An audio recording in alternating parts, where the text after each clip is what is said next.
Hey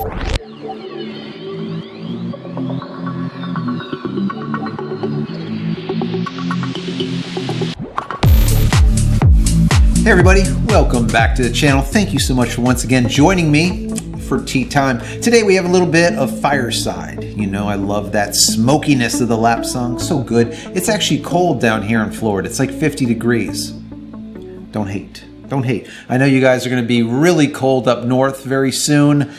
The coldest we'll see is maybe about 40 degrees, probably like 3 times out of the whole year, I don't know. But come move down, hang out with me. I hope you're joining me with your cup of tea, maybe a cup of coffee, or as I always say, maybe something harder, maybe some rum. You know I love my rum, love the rum. Anyways, today we're going to be talking about how much should you charge for your photography or your videography or your creative work. How should you charge? And I think it's a really good question. I got this question a lot in the last 10, 15 years. As I've been doing this for a couple of decades now, people start asking about what should I charge? How much should I charge? Why should I charge that? Why shouldn't I charge less or more or whatnot? And I want to talk to you guys about it a little bit and give you some food for thought. It's not going to be the definitive, de facto, this is what you need to charge. If you're looking for that, look elsewhere, because there's no one on YouTube or anywhere else that's going to tell you exactly how much you should charge for your market. Period. But hopefully I can give you a bunch of thoughts and some understanding so that you can develop your own price list and do it effectively. Before we get into it, I want to say that if you haven't donated yet to the fundraiser that I started about 7 days ago, as you can see, what's going on here, guys? Do you see this? This is getting thick. It's basically a fundraiser for the No Shave November. We're going to participate in it for the full 30 days. And like I said, this is 7. It's making me crazy. But as you can tell, we got 3 weeks left. I'm going to end up with, like, I don't know, Santa Claus's beard. It's crazy. But anyways, all of the donations that you provide by clicking that little blue button over here that says donate, they will all go to a fantastic charity, a charity that I've been giving to for many decades. It is absolutely wonderful. And it is the St. Jude's Research Children's Hospital. Their facility is really amazing to me because they provide health care to children. Most of the children have cancer, and they do it 100% for free. The way they fund the research hospital is 100% on donations, just like the donation that we will send to them at the end of the month. So once again, donate if you can. If you already have, thank you so much. Also, if you haven't downloaded any of my ebooks as of yet, go check them out. You can go over to JCristina.com/books. Once again, JCristina.com/books. You can get 10 tips on making tax sharp images. You can get the prologue to my new book, How to Create a Digital Fort Knox, Backing Up Your Digital Life. Really great book. You can find that on Amazon, or you can pick that up once again over at JCristina.com.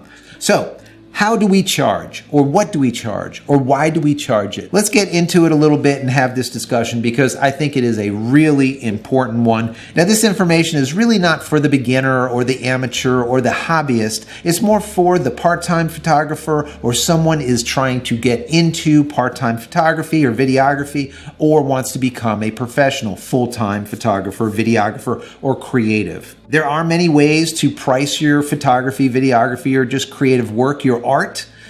So we're going to look at a couple of them, but I want you to keep in mind that no one has the same eye as you. No one has the same experience as you. No one has the same background as you. So your creative work is going to be different than the next guy. I've heard many times in the past that, oh, you know, the amateur and a hobbyist and a part-timer and a professional full-timer should all charge the exact same amount. And while I understand the thought behind it, because we want to not affect the entire industry by having people charge a very low rate. And then the people that need to do this as a profession or at least as part-time, they can't get that rate anymore because people are doing it for next to nothing. I get that. But once again, no one has your eye, no one has all of your experience or your unique style. So there has to be a premium paid for that. If someone wants it, they need to pay for it. Now, bear in mind that professional photographers, for example, the majority of their time is spent marketing and not shooting. I would have to say it's probably 10% for the actual shooting, about 40% for the editing, and 50% for actual marketing or advertising themselves. Because if you're just the best kept secret in your town, well, that's not going to make you any money. Now, what you need to keep in mind is the cost of your equipment. Some people, they don't think about it. They buy all this equipment and they're like, oh, yeah, I just spent $5,000. Well, how is that $5,000 going to be made up?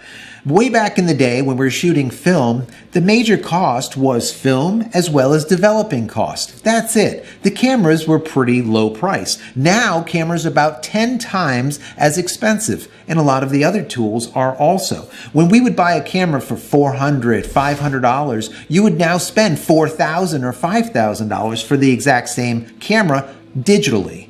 That is a big difference. And the amount of churn when it comes to these cameras is 10 times faster. So when we would have a film camera, which is basically, I call it like an egg timer, when you have your film camera, you would use it for maybe a decade and no one would care. They're like, oh, what camera do you use? Oh, that's too old. You shouldn't use it. No, it was the same camera. You used it year after year after year and it produced the same pictures. You would just get different glass if you needed different focal lengths, whatever it was. That was it.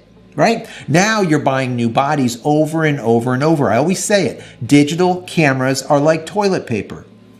They're getting thrown out continuously. You buy a camera, you use it for 2-3 years. There's a new shiny camera over here in the horizon. You're like, yeah, I need to buy that one. Well, where does that money come from? And those are the things that we need to take into consideration when we're thinking about putting out a proposal. So once again, you have your amateur, your part-timer, and your full-timer, as I call it. Your amateur is simply a hobbyist. They go out there and they shoot because they absolutely love it, and they don't need to make a dime at doing so. Hence, they really don't have to charge a lot. So if they do a portrait for someone, they could do it for free, or they can charge $50 or $100 if they want. They don't really need to charge at all. Where a part-timer, they need to charge because once again, they need to subsidize their other part-time job or their full-time job if they're trying to take the part-time photography, videography, or creative work and turn it into a full-time job. They need to charge. Then you have the full-time photographer that uses that photography or videography as a means of creating income to support the lifestyle of themselves or their entire family. So there's many ways to charge for your work. Some people say that you should start out pro bono, basically doing this for free, putting it out there for nothing so that you can get your name out there. Well, I mean, for me, I do pro bono work and I even do it now 20 years later because I like to give back to charities. Something that I've always done all of my life. I think it's important. Nonprofits, they need your help. It is a really good way to get your foot in the door, number one, but also a means of mingling with more of an upper echelons of people that go to different galas and different events that you're doing this free work for so that you can get additional work. But you need to do this pro bono work in moderation. You can't do it solely or you're not going to make any money. Now, there's another way to charge, and that would be hourly. You tell the customer how much your fee is per hour, you go and shoot for X number of hours, and then you get paid. Another way to do it is hourly plus expenses. This is a little bit better because now if there is expenses that will be incurred during the shoot, you don't have to cover them. So you're still going to get your hourly rate, but then any expenses that come up, the client will be paying for them. So if they want some extravagant scene or they want this specific location, well, there's going to be travel costs and there's going to be expenses for models and there's going to be expenses for the Lamborghini that you had to rent for the shoot. It's not on you. If not, you'll be broke, right? The other way to do it is like a quarter day or a half day or even a full day rate. Some people do this in the industry because they want to get a specific amount every single day that they work. Some photographers and videographers, they will not do quarter day rates because it's just simply not worth it for them. Bear in mind, My day rate and your day rate is going to be different, and what I think a day is going to be different than what you do. Some people will consider 4 to 6 hours a day rate. Other people, it might be up to 12 hours. If you are a wedding photographer, chances are a day rate's not going to be 4 hours, because many times you are photographing the bride from soup to nuts, from beginning to end, from morning to night. And your day rate might be 12 hours. It's going to be a little bit different than if you're shooting real estate, for example, or product photography. Now, there's also a per project or package type of price. The thing I don't like about this is it's very hard to lock that down. If you put everything into this package and you think that you put everything into it, chances are you didn't. And now there's going to be other expenses that come up, and the time you're done, you're going to end up making nothing. I've done this in the past, so I'm not a fan of a per project or per package type of price.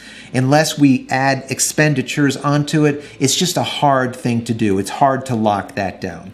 Also, another way to do it is for, let's say, a set number of images. So let's say you do a shoot and you say, all right, I'm going to give you, let's say, 2 portrait shots, and it's going to cost you $250 or $500, whatever the case might be. And then if you want more, the cost per edited portrait is going to cost X. So it's not a bad way of going, because now you're going to get that set amount of money, and then if they want more, you will get additional money for the additional edits that you have to do, which is not bad. The other way to do that is to charge for a setup fee or a sitting fee. And whatever that fee is might include photos, and then later on they can go and purchase additional. The other way to do it is raw photographs in comparison to edited photographs. Some photographers today, especially like wedding photographers, are, instead of providing edited photos, they will literally go and shoot for, let's say, 8 hours and then throw all of those raw photographs onto a CD, DVD, or onto a stick, and then hand it over to the bride and say, thank you, see ya. I would never do that, but there's a lot of the wedding photographers doing it lately, because it's just a way for them to bang out these weddings and throw them out to the brides and calling it a day. The problem is your art, your vision, your look that you create in post-production is not there. Raw images can be taken by a monkey. It's not going to be the same as providing edited work, something that you are proud of. All right. So when they show their friends that could be your future client these just mediocre ho-hum type of images, that's not going to get you more work. My personal opinion is do the edits, give them finished work. Now, the other way some photographers charge is per license, and they charge a licensing fee for the images that they take. Now, I'm not going to get into this too deeply, because this will go down a very deep rabbit hole, and I could do a whole video on doing this. Now, just bear in mind that if you were to take photographs, for example, for your local college, and you gave them the photos, they would be worth a specific amount to put them into their local newspaper or their college newspaper that only sees maybe 2,000-3,000 eyes per edition.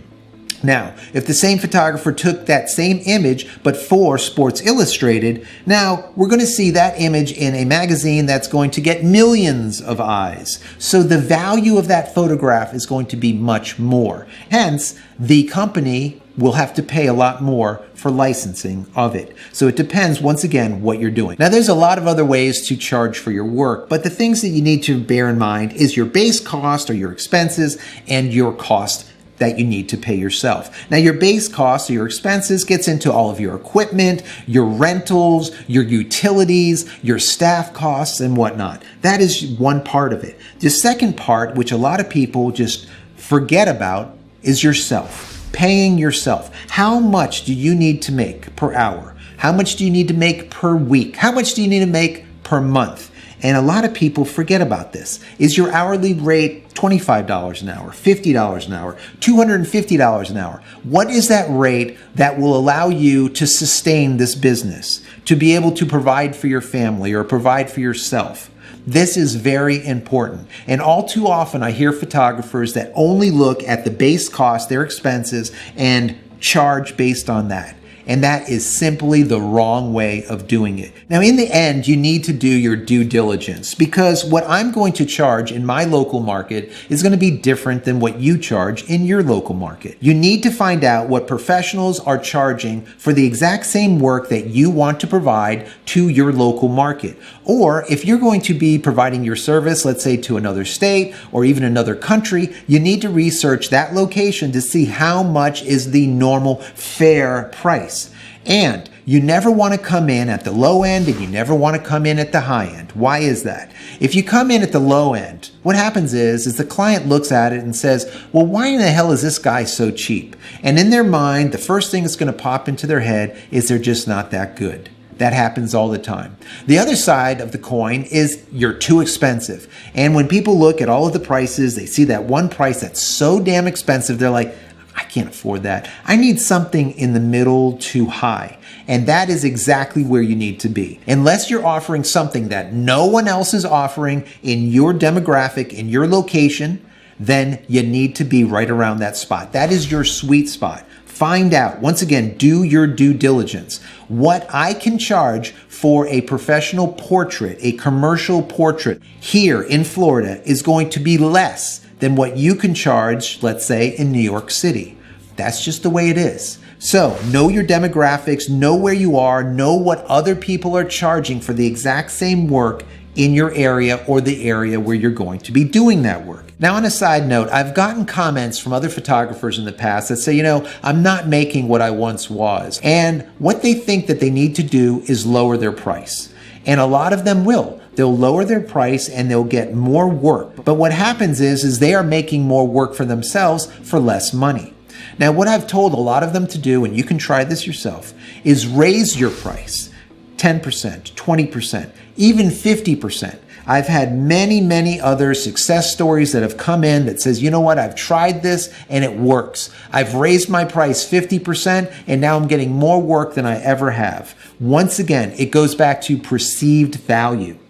When your price goes up, your perceived value also goes up. Obviously, you need to be able to cash those checks. You need to be able to show work that is commensurate of that price that you're charging, right? But sometimes raising your price is the right thing to do. Keep in mind, pricing is an ever-moving target, and it's our job as a professional photographer, videographer, creative to hit the bullseye every single time we send out a proposal to a client. It is not an easy thing, but that is what is the difference between a professional that makes money and a professional that is losing money. So I hope if a client comes to you and say, why are you so damn expensive? You will feel confident in telling them exactly why. Use some of this information that I've given you today and develop your price list. And remember, do your due diligence. Check amongst all of the other professionals in your area or the area that you're going to be charging or working in. It is very important.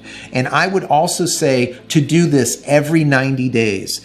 Maximum 180 days. Every 3 to 6 months, you need to check other people's prices, see what they're doing, keep your fingers on the pulse of the industry. As soon as you fall behind, your entire business will be affected. I guarantee you. So I hope you've gotten some value from this video. If you have, please throw it a thumbs up. And if you haven't subscribed to the channel as of yet, please do so and click this little bell icon over here so when I go live or when a new video comes out, you will be notified of it immediately. And head over to my website, JCristina.com, where you can find all the photography tools I've invented for you and me over the years, and hopefully there's something there that you might like. And if there is, please pick it up and support me and my family. Don't forget, blue button, donate if you haven't donated as of yet. This beard is really getting me crazy, guys. It's getting me crazy. That's it. I'm out of here. Many blessings to you and your family. Stay safe and stay healthy.